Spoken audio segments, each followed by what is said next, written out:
Hello दोस्तों, आज हम आपको बताने वाले हैं रिलेशन एंड फंक्शन जो हमारा चल रहा था। इसमें हमने कुछ इंपॉर्टेंट टॉपिकों को सीख लिया था। उसी इंपॉर्टेंट टॉपिक में आज फाइनली हम लोग पहुंच गए हैं कि रिलेशन क्या है, व्हाट इज द रिलेशन ना। तो समझते हैं कि रिलेशन क्या है ना। इसके पहले अगर आप कार्टेशियन प्रोडक्ट ऑफ सेट्स का अगर वीडियो नहीं देखे हैं तो आप पीछे जाके देख सकते हैं, डिस्क्रिप्शन पे लिंक पड़ा, ठीक ना। तो आइए देखते हैं कि रिलेशन क्या होता है। देखिएगा रिलेशन क्या होता है, देखिएगा इसके लिए हमने क्या हुआ है, एक सेट लिया हुआ है ए और दूसरा सेट लिया हुआ है बी। दूसरा सेट क्या लिया हुआ है, बी लिया हुआ ना। अच्छा, इनका जो कार्टेशियन प्रोडक्ट होगा ए क्रॉस बी, ये कुछ इस प्रकार से होगा ना, 1,4 1,5 1,6, ऐसे ही बहुत सारे होंगे, फिर 2,4 ना, ऐसा करके बहुत सारे होंगे। लास्ट आपका 6,9 एंड 6,10 बनेगा। ये इसका कार्टेशियन प्रोडक्ट होगा ना। अब आपको करना क्या है, ए और बी में ये जो सारे क्रमित युग हैं सबको नहीं लेना है, इसमें से कुछ विशेष को लेना है। क्या लेना है, कुछ विशेष को लेना है, कंडीशन लगा, क्या लगाकर, कंडीशन लगा। जैसे मैं कंडीशन कर दूं कि मैं वही वाला क्रमित युग्म को क्या करूंगा, पिकअप करूंगा, एक सेट बनाऊंगा, उसी क्रमित युग्मों का सेट बनाऊंगा जिसमें एक विशेष रिलेशन हो। क्या हो, विशेष एक कोई संबंध हो ना, तो वही एक संबंध कहलाएगा। देखिए कैसे, मान लीजिए कि आप ये मान लेते हैं कि हम उसी को एलिमेंट को उठाएंगे जिसके पहले एलिमेंट में 2 जोड़ने पर दूसरा एलिमेंट मिले। मतलब कि आप ऐसे ऑर्डर्ड पेयरों का सेट्स बना रहे हैं जिसके अंदर क्या रिलेशन है कि पहले वाले में 2 जोड़ेंगे तो अगला वाला मिलना चाहिए। देखिए अब जैसे पहला वाला आप क्या ले लेते हैं 1, इसके आप 2 जोड़ दे, क्या जोड़ते हैं 2, तो ये 3 मिलेगा। तो 1,3 अगर होगा तो पिकअप करेंगे, नहीं तो नहीं करेंगे। तो 1,3 नहीं है तो इसे पिकअप नहीं करेंगे, बस हो जाएगा। अगला देखिएगा, मतलब इस लाइन में कुछ नहीं मिलना। फिर देखिएगा 2 में अगर 2 जोड़ तो 4 आ जाएगा, नहीं आ जाएगा, मतलब ये इस रिलेशन को सेटिस्फाई कर रहा है, तो इसको मैं पिकअप कर लूंगा ना। इसको क्यों पिकअप किया, क्योंकि इन दोनों में एक विशेष संबंध है कि पहले वाले में 2 जोड़ने पर अगला वाला मिल जाएगा ना। इसी प्रकार से अब देखिए ये हो गया। अच्छा और बताइए, और देखिएगा, और 2 में कुछ भी जोड़े नहीं मिलेगा। अच्छा नहीं हो पा रहा है ना। अब अगला लीजिएगा, अब 3 वाला उठाइए, 3 में 2 जोड़ेंगे तो 5 आएगा, मतलब 3,5 जहां भी होगा वो हमको देखने को मिल सकता है, 3,5। तो आप 3,5 इसमें आएगा, क्यों, क्योंकि इसमें 2 जोड़ेंगे क्या मिलेगा, 5 मिलेगा, ठीक ना। इसी प्रकार से आपको अगला देखने को मिल जाएगा जो इसी में मौजूद है, जैसे कि 4,6 ना, ये मिल जाएगा क्योंकि 4 में 2 जोड़ेंगे 6 मिलेगा ना। वो इसी के आगे यहां पर पड़ेगा ना। हमने सारे को नहीं दिखाया है क्योंकि बहुत ज्यादा हो जाएगा, तो हमने कुछ को ही दिखाया है, 4,6। तो ये इस सेट में लिखे जा रहे हैं ना। क्यों लिखे जा रहे हैं, क्योंकि इन दोनों में एक विशेष संबंध है कि इसमें 2 जोड़ेंगे तो फिर क्या मिलेगा, 6 मिलेगा, ठीक ना। अच्छा अगला, अगर आप 5 में 2 जोड़ते हैं तो 7 मिलेगा ना, तो 5,7 में पिकअप किए जाएंगे। और 5,7 पिकअप किए जा सकते हैं क्योंकि इसमें 5 है और उसमें 7 है, तो 100% इस क्रमिक युग में कहीं ना कहीं 5,7 देखने को मिलेगा। इसी प्रकार में आप 6 ले लीजिए, क्या ले लीजिए, 6 ले लीजिए। 6 में 2 जोड़ेंगे तो 8 मिलेगा, और इसमें 6 है, इसमें 8 है, तो 100% ये इसमें कहीं ना कहीं क्या मिलेगा, 6,8 देखने को मिलेगा। तो 6,8 भी आप पिकअप कर लीजिए, ठीक ना। तो ये अब बताइए और कुछ है और नहीं है। तो ये जो सेट बना, ये सेट आर कहलाएगा। क्या कहलाएगा, आर कहलाएगा। किसमें, ए से बी में जो सेट ये बन रहा है ये रिलेशन कहलाएगा ना, क्योंकि इसके अंतर्गत वही ऑर्डर्ड पेयर है, वही क्रमित युग्म है जिसमें कोई विशेष संबंध है। तो यही क्या कहलाया भाई साहब, एक रिलेशन कहलाएगा। सेट ए से सेट बी में ये एक रिलेशन कहलाएगा ना, कोई एक विशेष प्रकार का रिलेशन है। कौन सा रिलेशन है, रिलेशन ये है कि पहले एलिमेंट में 2 जोड़ेंगे तो अगला एलिमेंट मिलेगा ना। इसी प्रकार से आप ए से बी में और भी रिलेशन फाइंड कर सकते हैं। जैसे कैसे, आप अगला रिलेशन ये फाइंड कर लीजिए, ए से बी में क्या फाइंड कर लीजिए कि हम पहले वाले में 4 जोड़ेंगे। क्या जोड़ेंगे, पहले वाले में 5 जोड़ेंगे। कितना जोड़ेंगे, 5, मतलब पहले वाले में 5 जोड़ने के बाद अगला वाला एलिमेंट हमको मिलना चाहिए। तो आपके पास क्या मिलेगा, देखिएगा 1 में 5 जोड़ेंगे 6, तो 1 इसमें है और 6 इसमें है, तो मतलब 1,6 तो हमको जरूर इसमें देखने को मिलेगा इस ऑर्डर्ड पेयर में, तो इसी में से इसको लिख लिया, ठीक ना। और ये जितने लिख रहे हैं ना, ये इसी में का है, ए क्रॉस बी का ही कोई ना कोई एलिमेंट है, बाहर से नहीं लिख सकते, इसी का एलिमेंट को लिखना रहता है, ठीक ना, क्योंकि ए से बी में हमें संबंध को डिफाइन करना है, ठीक ना। तो 1,6। अब देखिएगा, अब आप देखिएगा 2 में अगर 5 को जोड़ेंगे कितना मिलेगा आपको, 2 5 7 मिलेगा, तो 2 इसमें 7 इसमें, मतलब इसमें ये देखने को मिलेगा ही मिलेगा, तो 2,7 हमारे पास आ जाएगा इस सेट्स में ना, इस सेट्स में। अगला आपको 3,8 देखने को मिल जाएगा ना, आपको 4,9 भी देखने को इस सेट में मिल जाएगा ना, और आपको 5,10 भी देखने को मिल जाएगा ना, और आपको 6,11 भी देखने को मिल जाएगा ना ना ना। लेकिन नहीं भाई साहब, 6,11 नहीं देखने को मिलेगा, क्यों? क्योंकि 6 तो इसमें है, ठीक, लेकिन जब इसमें 5 जोड़ेंगे 11 आएगा, तो 11 इसमें है ही नहीं है, तो 11 इसमें जब नहीं है तो इसके कार्टेशियन प्रोडक्ट में जो है 6,11 तो होगा ही नहीं ना, तो हमें तो इसी में से कुछ चयनित करना है ना, तो इसमें तो 6,11 होगा ही नहीं, तो ये नहीं मिलेगा, तो इतने ही मिलेंगे। कितने मिलेंगे? इतने ही आपको मिलेंगे। तो ये जो बना, ये भी एक रिलेशन हो गया, किसमें? ए से बी में रिलेशन हो गया। क्या हो गया? ए से बी में रिलेशन हो गया, ठीक ना। देखिएगा एक्चुअल में रिलेशन देखिए क्या है, एकदम इजी सा है। रिलेशन क्या है? रिलेशन ए क्रॉस बी में से कुछ विशेष एलिमेंट को ले लो, वही रिलेशन हो गया। मतलब जो रिलेशन होता है वो ए क्रॉस बी का सबसेट होता है, उपसमुच्चय होता है ना, जो कि ए के एलिमेंट को बी के एलिमेंट से रिलेट करता है ना। यहां जो लिखे हुए हैं ना, आप ऐसा भी संबंध बना, ये R1 संबंध है, ये R2 संबंध है, आप R3 ऐसा भी रिलेशन बना सकते हैं कि ये सारे के सारे एलिमेंट चले जाए, ऐसा भी आप रिलेशन बना सकते हैं। जैसे कि मैं रिलेशन ले लूं कि जो पहला नंबर हो, पहला नंबर और सेकेंड नंबर का जो डिफरेंस हो वो एक रियल नंबर मिले। क्या मिले? Real number. क्या मैं रिलेशन कि पहला नंबर और दूसरे नंबर का जो डिफरेंस हो वो एक रियल नंबर मिले। तो अब भाई इसमें से कोई भी नंबर आप उठा लेंगे, कोई भी क्रमित युग्म, कोई भी ऑर्डर्ड पेयर आप अगर उठा लेंगे, तो उसका डिफरेंस क्या आएगा? एक वास्तविक संख्या आएगा, एक रियल नंबर आएगा ना।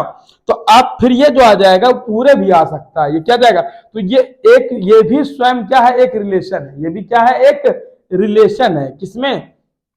ए से बी में। मतलब ये ए से बी में ये जितने ऑर्डर पेयर बन सकते हैं उतने भी रिलेशन हो सकते हैं। अच्छा, ऐसा भी रिलेशन बन सकता है कि ए से बी में कोई एलिमेंट ही ना ले पाए। आप ऐसा कोई रिलेशन ले लीजिए जिसमें ए से बी में कोई रिलेशन ही ना बन पाए। जैसे मैं ले लूं तो इन दोनों का जो डिफरेंस होना चाहिए, इन दोनों का जो डिफरेंस होना चाहिए वो ग्रेटर देन 20 होना चाहिए ना।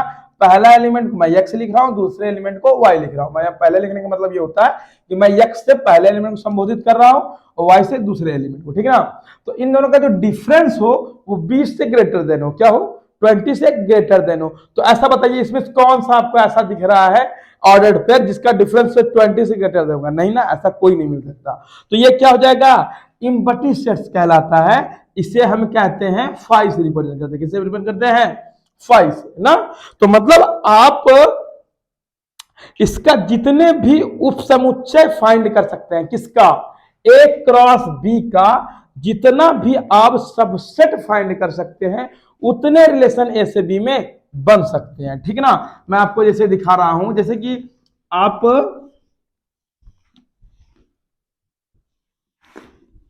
ना, जैसे कि आप रिलेशन, मेरी बात समझिए मैं क्या बता, मैं ये बताना चाह रहा हूं कि कितने ए से बी में कितने रिलेशंस बनाए जा सकते हैं। मैं क्या कह रहा हूं कि इसके जितने उपसमुच्चय बन सकते हैं उतने रिलेशन बनाए जा सकते हैं। कैसे भाई? पहला आप ऐसा रिलेशन सोच सकते हैं कि कोई भी एलिमेंट ना हो। आप ऐसा भी रिलेशन सोच सकते हैं कोई एक ही एलिमेंट आए, जैसे कि 1,4 ही इसमें आया और कोई आया ही ना। ऐसा रिलेशन आप सोच सकते हैं, कोई बड़ी बात नहीं है ना। आप ऐसा रिलेशन सोच सकते हैं कि इसमें केवल 2 एलिमेंट आए ना। आप ऐसा रिलेशन सोच सकते हैं जिसमें ये और ये आए। आप ऐसा रिलेशन सोचते हैं सारे चले आए ना। तो इसके जितने भी आप उपसमुच्चय फाइंड कर लेंगे, जितने भी सबसेट फाइंड कर लेंगे, वही इसका क्या हो जाएगा भाई साहब? रिलेशनों की संख्या हो जाएगी। मैं आपके लिए एक थ्योरम बताता हूं जिसका प्रूफ जो है हम आपको क्रमचय संचय में देंगे।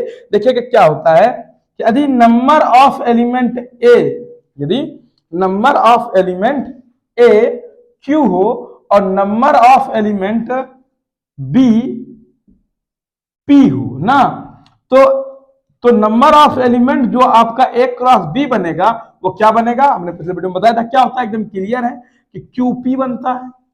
तो इनका जो सेट्स बनेगा, नंबर ऑफ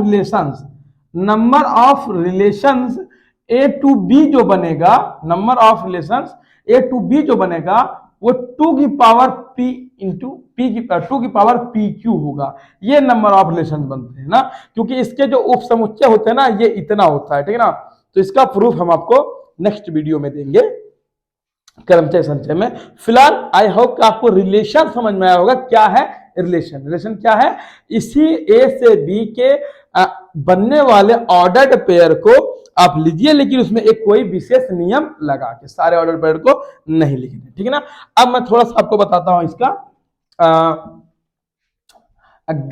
ज्योमेट्रिकल मेथड थोड़ा बताता हूं, ग्राफी निरूपण ना। आप हिंदी इंग्लिश दोनों में सुनते रहिए क्योंकि दोनों इंपॉर्टेंट होते हैं ना। तो अब ये ग्राफिकल मेथड मैं आपको थोड़ा सा इसमें दिखाता हूं। तो ग्राफिकल मेथड में क्या होता है भाई साहब, देखिएगा। आप पहले एक सेट बना लीजिए, देखिएगा पहले आप एक सेट बना लीजिए ए का, किसका? ए का एक सेट बना लीजिए। कौन कौन से एलिमेंट इसमें? 1 ना, 2 3 4 5 6, ये आपके एलिमेंट हो गए। ये सब क्या हो गए आपके? सेट ए के एलिमेंट्स हो गए, सेट ए के एलिमेंट्स। अब बगल बना लीजिए बी का, क्या बना लीजिए? बी का एक सेट बना लीजिए, ठीक है ना। बी का बना लीजिए। इसके अंदर आपके पास कौन कौन है? 4 5 6 7 8 9 10। तो ये आपके क्या हो गए? सेट बी के एलिमेंट हो गए। अब आप कोई ऐसा रिलेशन इसमें फाइंड करते हैं, जैसे कि फॉर एग्जांपल जो अभी हमने रिलेशन जो लिया हुआ था आर, वो क्या रिलेशन था? इसको रिलेशन को ऐसे लिखते हैं, कैसे लिखते हैं? लिखते हैं x comma y such that x plus 2 बराबर y, where x belongs to a and y belongs to b। ये जो है ना सेट बिल्डर मेथड द्वारा आर को डिफाइंड किया गया है ना, कि आप एक ऐसा सेट्स बनाइए x कामा y का, मतलब एक ऑर्डर्ड पेयर का ऐसा सेट्स बनाइए जिसमें x और y में जो रिलेशन हो वो x प्लस 2y के बराबर हो, जहां x आप a से लेंगे और y आप कहां से लेंगे? b से लेंगे, ठीक ना। तो ये रिलेशन है। तो इसके बाद हमने देखा था कौन कौन रिलेट हो पाए थे इस रिलेशन से हमने देखा था कि 2 4 से रिलेट हो पाया था, इसको ऐसे दिखा देंगे ना। और आपने देखा था कि जो 3 है वो 5 से रिलेट हो पाया था, तो हमने इसको ऐसे दिखा दिया। फिर मैंने देखा था कि जो 4 है ना, जो 4 है 4 to 6, ये 6 से रिलेट हो पाया था, हमने इसको ऐसे दिखा दिया। जो 5 है ये 7 से रिलेट हो पाया था, इसको ऐसे दिखा दिया। 6 जो है वो 8 से रिलेट हुआ था, हमने इसको ऐसे दिखा दिया, दिखा दे रहे हैं, ठीक है ना। और एक जो है किसी से रिलेट ही नहीं हो पाया था, क्योंकि एक पे जोड़ने के बाद 3 आता है और 3 इस पे है ही नहीं है। तो ये इसका क्या हो जाता है? ग्राफी निरूपण हो जाता है ना। अब इसमें थोड़ा सा क्या हुआ, रुक गई, बैटरी लो है, चल तो रहा है लेकिन वीडियो बना होगा शायद है, वो देखते हैं, काट देना थोड़ा ना। तो हम आपको क्या बता रहे थे कि ये ए और बी का क्या है? ग्राफी निरूपण है। क्या है? ग्राफी निरूपण। तो इसमें थोड़ा सा हम डोमेन और रेंज को देख लेते हैं ना। तो सेट ए का उन एलिमेंटों का सेट डोमेन कहलाएगा। क्या कहलाएगा? देखिएगा हम बना यहां लिख रहे हैं, देखिएगा डोमेन ना,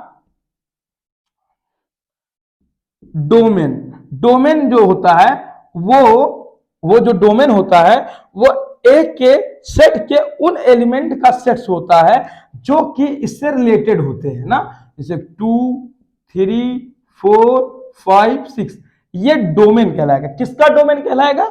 इस रिलेशन आर का, जो रिलेशन अपने इसमें बना हुआ है, जो रिलेशन इसमें बना है, रिलेशन को आर से लिखते हैं, इसका डोमेन कहलाएगा। कौन डोमेन कहलाएगा? 2 3 4 5 6, ये जो बन रहा है ये क्या है? डोमेन कहलाएगा। क्या कहलाएगा? डोमेन आर का, ठीक है ना। और रेंज, क्या फिर देखिएगा रेंज, फिर क्या देखेंगे भाई साहब? रेंज। जो रेंज बनेगा ये देखिएगा क्या बनेगा, जो बी के एलिमेंट ए से रिलेट हुए हैं उनका जो सेट बनाएंगे वो रेंज कहलाएगा ना। जैसे कि बी का वह एलिमेंट जो इससे रिलेट हुए है ना, इसे इमेज भी कहते हैं, इसे क्या कहते हैं, इमेज कहते हैं। इसे क्या कहते हैं, 2 का इमेज 4, 3 का इमेज 5 ना, 2 का प्रतिबिंब 4, 2 का प्रतिबिंब 5, तो इसे कहते हैं। हम अभी चर्चा करते हैं रेंज में, किस पे, रेंज। तो रेंज क्या होगा, जो एलिमेंट इसमें रिलेटेड है, कौन कौन रिलेटेड है, 4 5 6 7 8, तो 4 5 6 7 8, ये क्या चीज हो गया, रेंज कहलाएगा। किसका रेंज कहलाएगा, सेट्स का नहीं, इस रिलेशन का रेंज कहलाएगा। रिलेशन का क्या कहलाएगा, रेंज कहलाएगा ना। 4 5 6 7 8 ये क्या कहलाएगा, रिलेशन का रेंज कहलाएगा ना।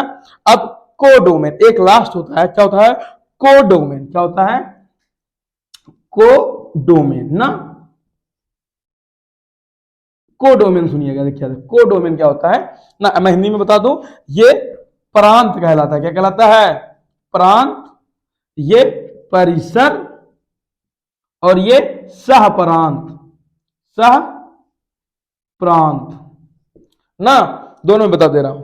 तो कोडोमेन देखिएगा क्या होता है, सेट बी के सारे एलिमेंट, चाहे वो रिलेटेड हो चाहे ना रिलेटेड हो ना, चाहे वो किसी का प्रतिबिंब हो या ना हो, सारे एलिमेंट को आप कलेक्ट कर लीजिए तो वो सह प्रांत कहलाता है। क्या कहलाता है, सह प्रांत। मतलब 4 5 6 7 8 9 10, इस सारे एलिमेंट क्या कहलाएंगे, कोडोमेन। क्या कहलाएंगे, कोडोमेन ना।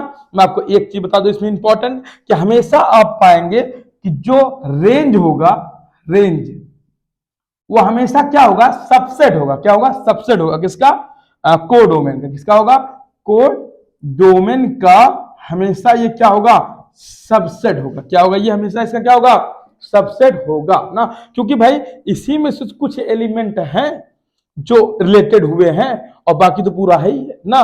तो ये था को डोमेन, रेंज एंड कोडोमेन ना, और ये था रिलेशन जो मैंने आपको समझाने का प्रयास किया है। आपको इस वीडियो में जहां भी तकलीफ हो आप हमसे पूछ सकते हैं, ठीक है ना।